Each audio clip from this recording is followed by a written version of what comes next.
Do you dream of writing a novel? When you feel the urgency to write a novel, you aren't making it up. When that urgency won't let go, there's a reason. Turn your readers into raving fans. Reveal the power of your voice and your story. Writing is an act of courage, and you have what it takes. How to Write a Novel That Sells by Lana McAra will take you across the finish line. Visit howtowriteanovelthatsells.net and take that powerful next step now. Welcome to the Fiction Writers Podcast with Lana McAra, where you will discover tips, tricks, and ideas for fiction that is #unputdownable. Here you'll find new energy, new perspectives, new resources, and new ideas that will spark your creativity into a blaze of brilliance. It's easier than you think. Be sure you visit our website at www.fictionwriterspodcast.com. While you're there, subscribe to us via your favorite network. Now, get out your notebook, tune in, and let's get started.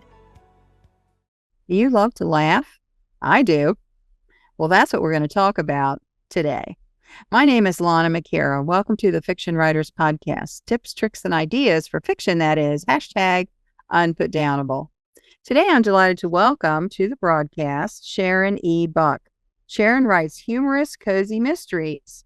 Florida isn't crazy. Florida crazy isn't just for tourists. The natives are unique in their own special way. Now, I can resonate with this because I'm from Florida too.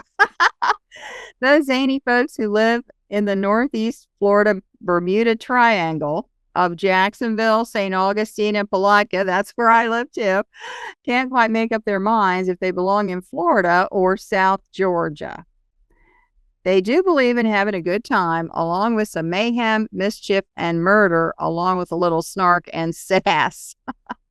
When Sharon isn't doing her favorite thing, writing, she enjoys walking her little rescue dogs, traveling, reading books, and cracking her friends up with funny stories and her wicked sense of humor. And Sharon, we've already got a taste of that. Welcome. Thank you very much. Yes, I do have a enthusiastic sense of humor. I'm known around, actually, a little sidebar here. My son is an actor, and he acts in funny and humor, comedy musicals. And I would go in and watch the rehearsals, especially at the end of their rehearsals, to give him feedback and stuff like that. And one of the actors came to me and she said, "If you'll come on opening night, I'll give you a free ticket. I'll give you one of my free tickets because I want to hear you laugh. I want to know where the funny stuff is." So I am actually a professional laugher. Gee, that's great to know. I used to have a friend many years ago who was a seat warmer at award shows in Los Angeles. She's been to the Oscars. She's been to the Emmy. And I'm like, really? That's all you do? She said, I put on a nice dress. I go and warm the seat. They move me out of the seat. They move the actor in there. And and she made money doing that. Who knew? Wow, I never knew that actually was a thing. Apparently so. Wow. So is humor actually good for your health? Yes, absolutely. Acting and cozy humor, and you name it, it's all very good for your health. And one of the things is that, believe it or not, it causes more oxygen to go through your body. It invigorates your bloodstream, which of course gives you more energy, and it can change your perspective on life.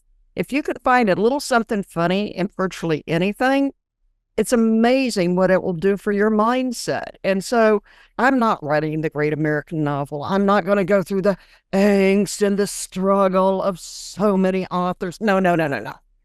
I like making people laugh, and that's what I do with my books. I mean, I have people ask me if some of these people are real. Absolutely, they're real. Are they embellished? Very, very little bit. We all know people like this. And you could just go, how on earth did they manage to get through life? And you're just looking at them and going, am I normal, or are they normal, or am I a special kind of crazy, or are they a special kind of crazy? Now, personally, I believe it's them. It's not me whatsoever.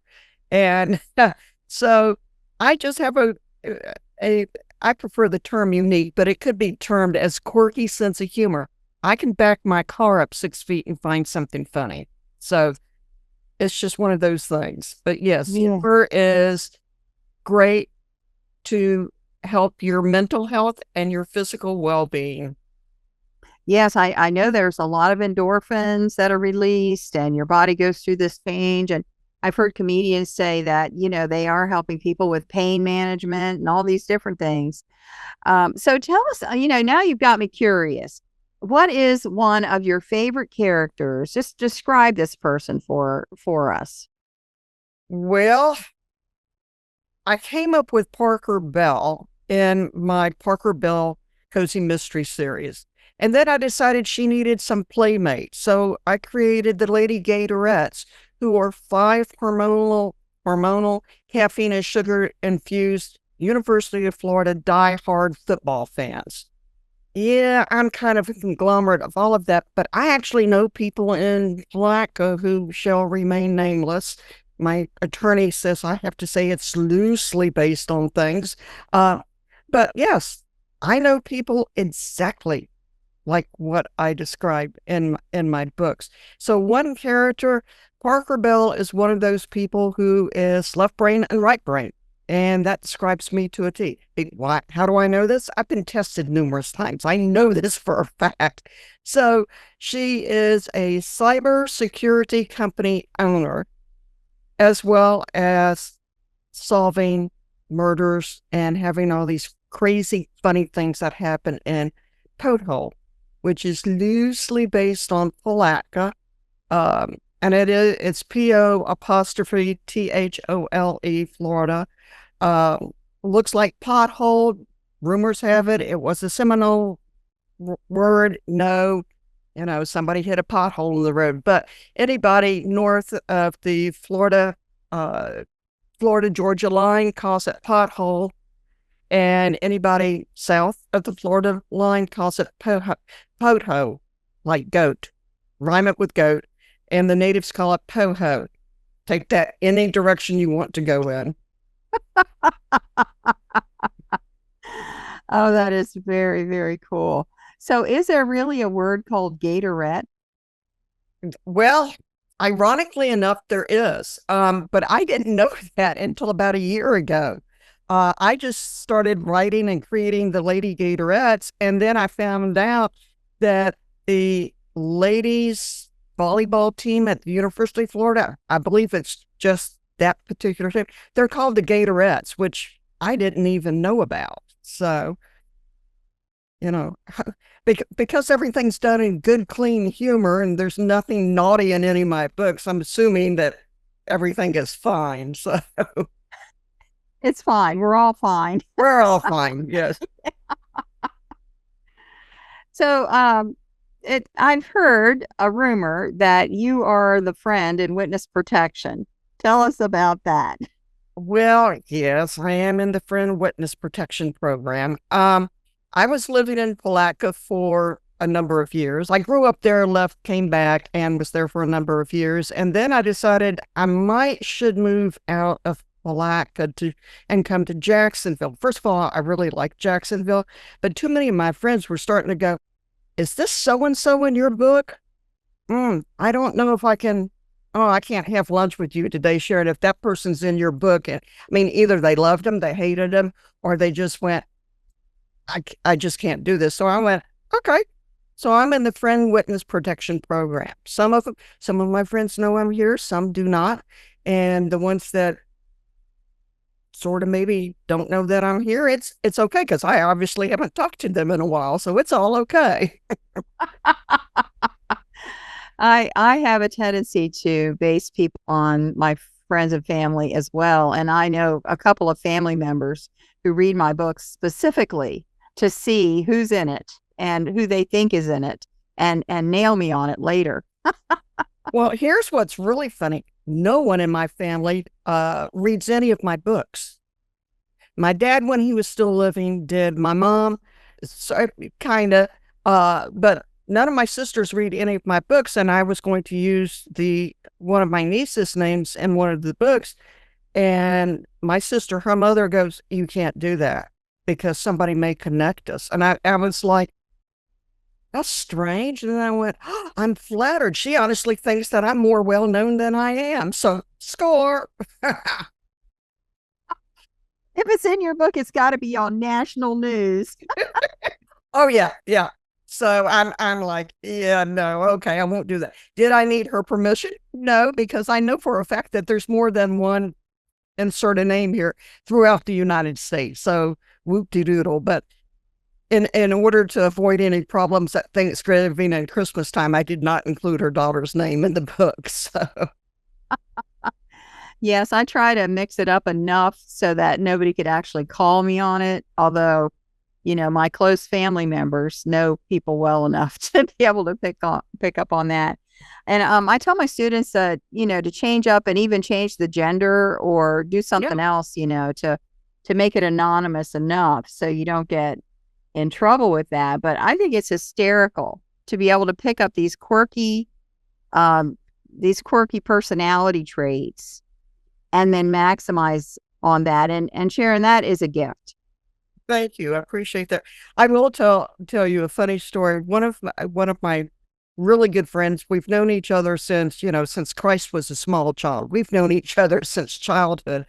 And now I cleared it with her first, but I referred to her in one of my books as being a small fullback with multicolor hair. White, gray, little hints of reddish brown in there. My attorney called me after I'd given her a, early release copy. And she's like, "So-and-so is going to be really mad at you. I would be incredibly upset if somebody ever referred to me as a small fullback." I said, I cleared it with her. She was okay. She said, "She doesn't watch football, Sharon. She does not know what a fullback is." So, but I've used her in a couple of books, so she's okay. And she had a very prominent position in city government at one time. So, but if she's okay with it, I'm okay with it. So, Multicolored hair. I was just imagining, stripes of pink and green and all this, and you actually talking about the gray and the dark and the. oh yeah. Well, I do have the character in another book. Actually, it's in the same book. That she has her hair done in rows of orange and blue because she is diehard Gator fan, but she also would change up colors and different things like that. In the interest of research, I did get some of the spray paint that you get with the hair that they say will wash out after 2 or 3 washings. They lie. It stayed in my hair forever. And it took me, it was like I was washing my hair every day, and I have baby fine hair, so it's not thick. I would think it would just slide right out. Yeah, no, it took about 9 or 10 days of washing every single day to get it out. Oh, wow. Yeah. My granddaughter loves to come in with shocking pink hair or teal, dark teal hair. And then as time goes by, it just gets lighter sea foam. And now, Yeah. Yeah. I get it. I just thought it'd be something fun to try. And it's like, yeah. And you want to talk about certain family members not wanting to be anywhere near me when I did my hair in different colors. Yeah. That was not a, that was a no-go. Now I saw at the Sunshine State Book Festival, there were several women there with sparkly tinsel in their hair, and it was beautiful. I absolutely fell in love with that. I don't know if I'll just gave me a new idea. Thank you. I don't know if I'll be doing tinsel in my hair, but I loved looking at their hair. It was great. Yeah. Yeah. So many wonderful things. So would you say that you attract the crazies? Like the crazies come out of the woodwork when you're around? Would you say that would be true? Well, yes and no. I have plenty of normal friends, believe it or not. It's just they do funny things, and I kind of just pick up on that type of thing. I do have one person that swears I attract crazies like flies to honey. I just attract unique individuals, and we all have different senses of humor and stuff. So do I attract crazy people? I hate to say yes, because now I know you and you can be considered crazy. And so,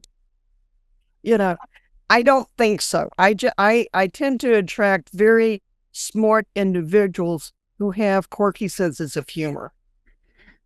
Yes, when you can spot it, when you identify it and don't just pass it over, but you say, "Oh, that is a thing there. That is something." And I can maybe use that, and you're, making notes and all that. Well, then anybody could be fair game. Oh yeah, they're fair game. I can if I go to the mall and I'm not a mall person, oh my golly, you can walk 6 feet and have enough information or enough ideas to create an entire series of books. Murder at the Food Court. I mean, Yeah. Oh, yeah. not that I'm advocating food poisoning, but you know what I'm saying. Yeah. Exactly. My sister has a tendency to get into these scrapes.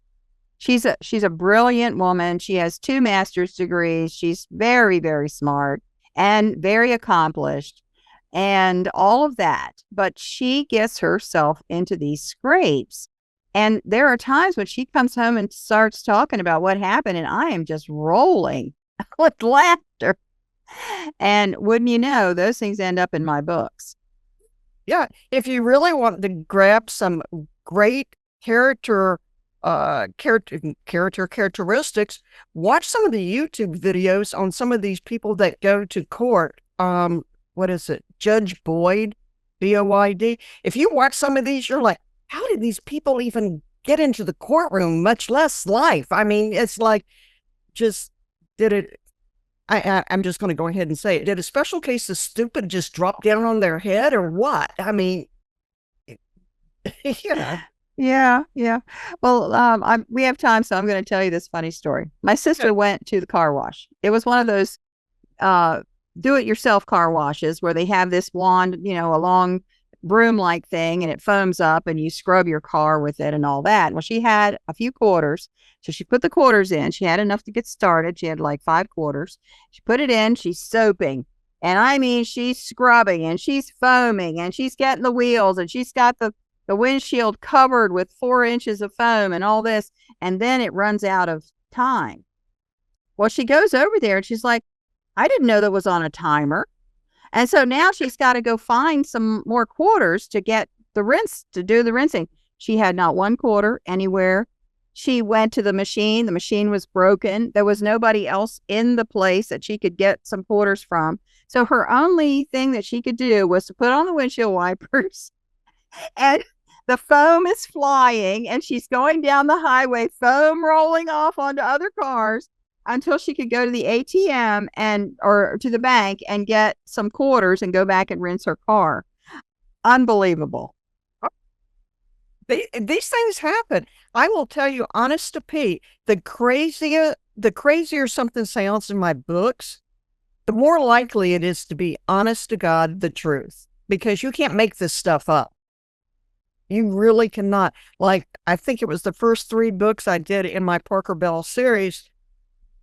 I'm getting calls from friends after the book came out, and they went, all this stuff happened in Palatka. I said, it came out after I wrote the book. And so then the deal became, yeah, maybe you're the one that's creating some of these interesting situations in Palatka. So therefore, move to Jacksonville. That was another reason. So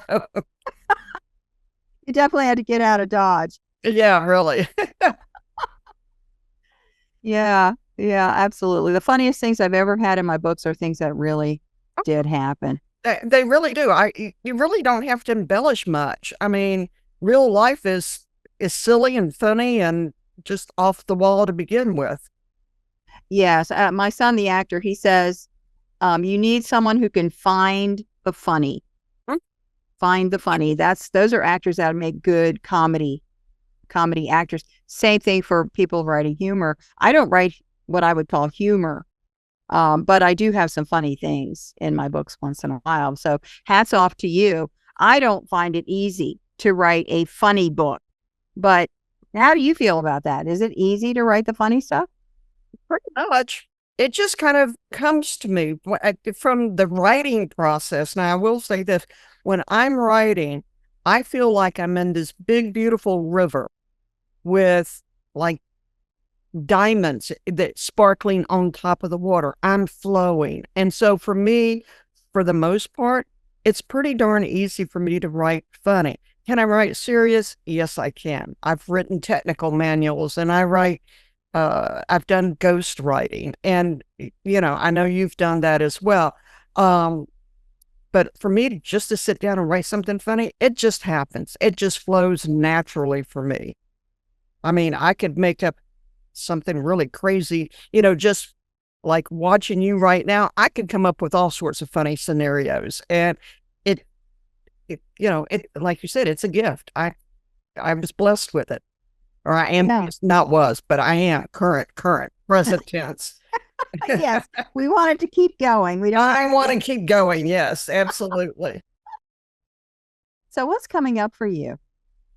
I have a new Parker Bell book that'll be out probably, let's see, February, March, probably the end of March, beginning of April. I am working on something totally out of cozy mysteries. I'm getting almost finished with a mystery spy novel. It's going to be a short book. I'm going more to the shorter reads because, frankly, that's what the market's trending with. And so my plan for this year is do a bunch of rapid release, which means I'm going to release a book every 4 to 6 weeks.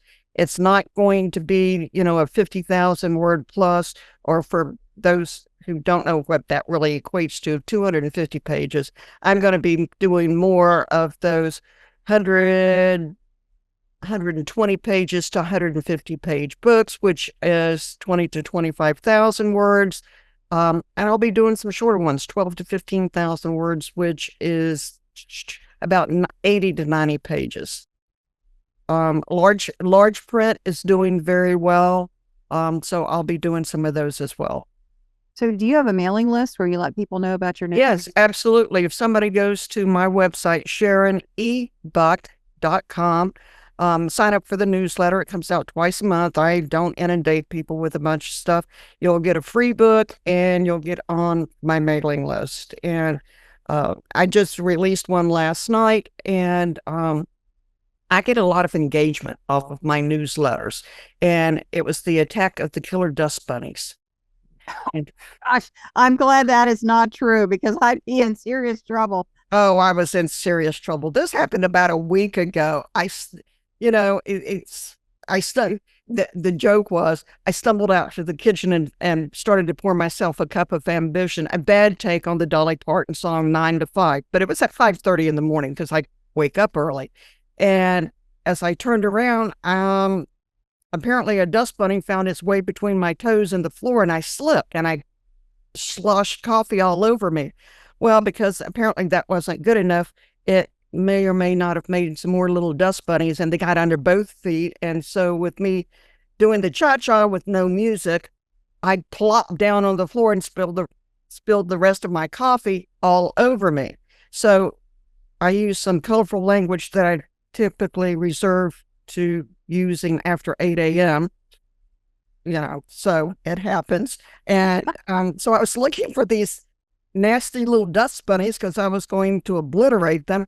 And they either drowned when the coffee fell all over me, or they disappeared under their own volition. So I have a pretty good sized email list. I had like 25 responses from 9:30 last night. Well, no, it was later than that. 10 o'clock last night to 7 a.m. this morning. And I had like 25 responses going, oh my God, this is so funny. And, so.